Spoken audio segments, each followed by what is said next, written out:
सदाशिवसमारम्भं शङ्कराचार्यमध्यमाम् अस्मदाचार्यपर्यन्तां वन्दे गुरुपरम्परां श्रुतिस्मृतिपुराणानामालयं करुणालयं नमामि भगवत्पादशङ्करं लोकशङ्करं हरिः ओम् श्रीगुरुभ्यो नमः। वसुदेवसुतं देवं कंसचाणूरमर्दनं देवकी परमानन्दं कृष्णं वन्दे जगद्गुरुम्। ॐ श्रीकृष्णपरब्रह्मणे नमः। श्रीमद्भगवद्गीता अदः पंचमोऽध्यायः कर्मसन्न्यासयोगः।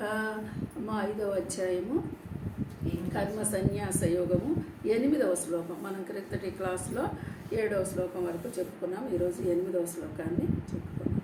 ప్రలపన్ విసృజన్ గృహ్ణన్ నిమిషన్ నిమిషన్నపి ఇంద్రియాణింద్రియార్థేషు వర్తంత ఇది ధారయన్.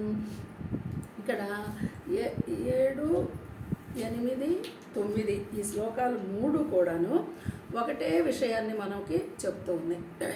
నైవ కించిత్ కరోమీతి యుక్తో మన్యతే తత్వవిత్ పశ్యన్ శృణ్వన్ సృజన్ జిగ్రన్ నశ్చన్ గశ్చన్ స్వపన్ స్వసన్. ఈ 3 శ్లోకాలు కూడా మనకి చెప్తున్న విషయం ఏంటంటే, జితేంద్రియ అంటే ఇంద్రియములను జయించినవాడు. ఈ విషయాన్ని గురించి మనకి చెప్తున్నాయి. ఇంద్రియాలని జయించినవాడు ఎలా ఉంటాడు? మనసుని వశపరుచుకుంటాడు. మనసు తన అధీనంలోనే ఉంటుంది. అలాంటి వాడికి అంతఃకరణ శుద్ధి కూడా కలుగుతుంది. అంటే మొదటేంటి? ఇంద్రియాలని జయించడం. రెండవ విషయము, ఇంద్రియాలను జయించినప్పుడు మనసు వశమవుతుంది. మనసు వశమైనప్పుడు అంతఃకరణ శుద్ధి కలుగుతుంది. ఈ అంతఃకరణ శుద్ధితో ప్రాణులలోనూ ఆత్మస్వరూపుడైన పరమాత్మ తన ఆత్మగా, అంటే ఇప్పుడు అంతఃకరణ శుద్ధి కలిగిన వాడు ఎలా ఉంటాడు? తన ఆత్మ ఏదనుకుంటున్నాడో, తనలో ఉన్నది ఏ పరమాత్మ అంటున్నాడో అదే ఆత్మ అంతటా నిండి ఉన్నది అని అర్థమవుతుంది. ఎప్పుడు అంతఃకరణ శుద్ధి ఉంటే ఆ అంతఃకరణ శుద్ధి వాడికి మాత్రమే ఇది పరమాత్మతత్వము బోధపడుతుంది. అలాంటి వాడు కర్మయోగి. కర్మలను ఆచరించిన కర్మలు అంటవు. మనకి టోటల్గా ఈ శ్లోకాలు మనకి చెప్తున్న విషయం ఇది. ఈవేళ అనుకుంటున్న శ్లోకము నైవ కించిత్ కరోమితి అంటే చూడండి, ఏదైతే కొంచెం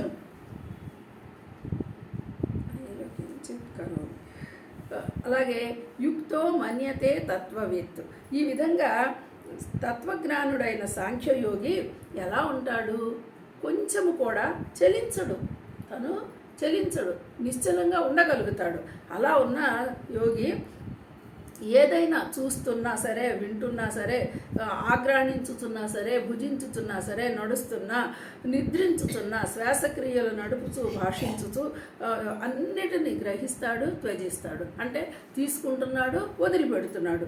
కానీ కనులు తెరిచినా మూచినా ఏది చేసినా కూడా తాను పరమాత్మ అన్న స్పృహతోనే ఉన్నాడు. అంటే ఇక్కడ నేను చేస్తున్నాను అనేటువంటి భావన పూర్తిగా లేకుండా ఇలాంటి వాడు ఎలా ఇంకా ఉంటాడు? ఈ వర్తంతే ఇలాగే అనుసరిస్తూ ఉంటాడు. అలా ఉంటే ఏ కొంచెమైనా నేను చేయడం లేదు. ఇక్కడ చేస్తున్నవాడు ఎవడు?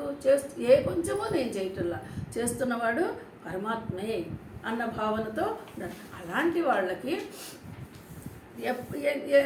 ఇలా చేయగలిగిన వాళ్ళే, ఇలా చేసిన వాళ్ళకే వాళ్ళు చేసినటువంటి కర్మలకు సంబంధించినటువంటి పాప పుణ్యాలు అంటవు. అంటే కర్మ చేసినా కూడాను చేసిన దానికి సంబంధించినది ఏది కూడా అంటుకోదు. దీనికి మనం ఏం చెప్తున్నాము?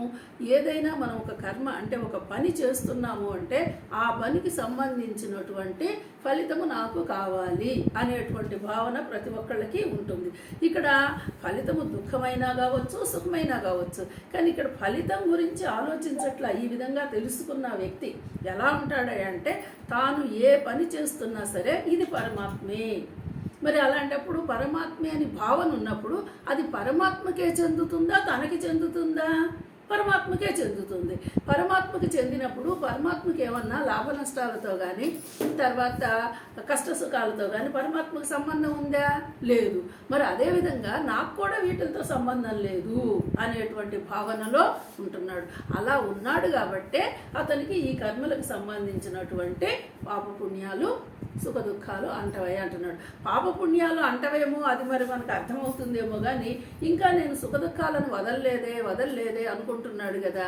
మరి ఈ సుఖ దుఃఖాలను వదలాలి అంటే ఎలాగా? సుఖం వచ్చినా దుఃఖం వచ్చినా సమత్వంగా తీసుకోగలగాలి. అంటే ఈ సుఖమైనా ఈ దుఃఖమైనా నేను చేసుకున్న దానిని బట్టి, అంటే నేను చేసిన దాన్ని బట్టే నాకు కలిగింది కాబట్టి నేను దీన్ని ఇంకా ఎవరిని నిందించవలసిన అవసరము లేదు. సో కాబట్టి నేను దీన్ని అనుభవించే తీరవలేను. ఇలా తెలుసుకున్న వాడికి దాని గురించిన బాధ ఏమన్నా ఉంటుందా? ఉండదు అని మనము అర్థం చేసుకోవాలి. ఉండకూడదు. ఎందుకంటే దాని అర్థమైనప్పుడు ఇంకా ఎలాంటి బాధ కూడా లేదు. ఇలా ఈ శ్లోకాలు కొంచెము ఈ 3 కూడాను చాలా జాగ్రత్తగా మనల్ని మనము అవగాహన చేసుకోవడానికి బాగా ఉపయోగపడతాయి. అంటే మనము ఏమి చేస్తున్నా, ఎలా చేస్తున్నా అది పరమాత్మకి చెందినదే. కాబట్టి ఈ కర్మలకు సంబంధించినటువంటి పాపపుణ్యాలు నాకు అంటావు. సో దాని గురించి నేను దిగులు పడక్కర్లేదు. నేను చేస్తున్న ప్రతి ఒక్కటి పరమాత్మ భావనే. ఇలా తెలుసుకోవడమే మనకి 3 శ్లోకాల్లో చెప్పిన విషయము. హరి ఓం. 5 నిమిషాలు